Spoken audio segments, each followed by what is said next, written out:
রাজনৈতিক বেইমানের ইতিহাস আমরা যদি দেখি, যারা স্বাধীনতা সংগ্রামে নেতৃত্ব দিয়েছিল পরবর্তী সময়ে তাদের সেই অবদানকে মুছে দেওয়া হয়েছে। আজকে এখানে শহীদ মিনারে দাঁড়িয়ে বলছি, গতকালকে ফারুক হাসানের উপর যে হামলা হয়েছে, সেই হামলার মাধ্যমে সেই ইতিহাসের আবার পুনরাবৃত্তি ঘটছে। সেই কথাটি কেন বলছি?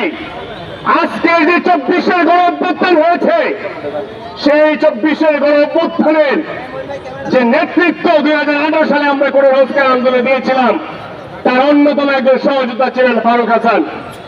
সেই ফারুক হাসানের উপর হামলা চালানো হয়েছে, কিন্তু এখন পর্যন্ত দেখছি যে অন্তর্বর্তীকালীন সরকার রয়েছে, সেই সরকার এখন পর্যন্ত কোনো ব্যবস্থা গ্রহণ করে নাই।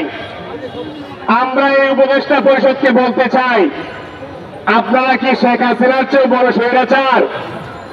আপনারা কি শেখ হাসিনার চেয়ে বড় ক্ষমতাবান? আমরা যদি এই শেখ হাসিনাকে টেনে হিস্ট্রি নামাতে পারি, তাহলে আপনাদেরকে 5 দিনও সময় লাগবে না এখান থেকে টেনে নামানো। এই বাংলাদেশে, জুলাই গণ অভ্যুত্থানের বাংলাদেশে অন্যায়কারী যেই হোক, তাকে গ্রেফতার করতে হবে। সেই গ্রেফতারের দায়িত্ব, ন্যায় বিচার প্রতিষ্ঠার দায়িত্ব আপনাদেরকে দেওয়া হয়েছে।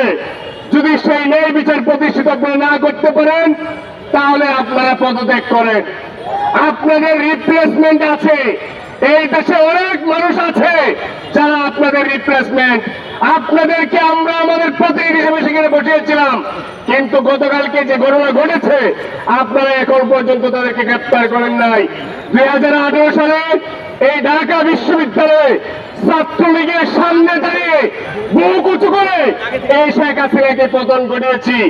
দীর্ঘ এই আন্দোলন সংগ্রাম 26 বার হামলার শিকার হয়েছে আমরা। দীর্ঘ 11 মাস জেল কেটে এসেছি।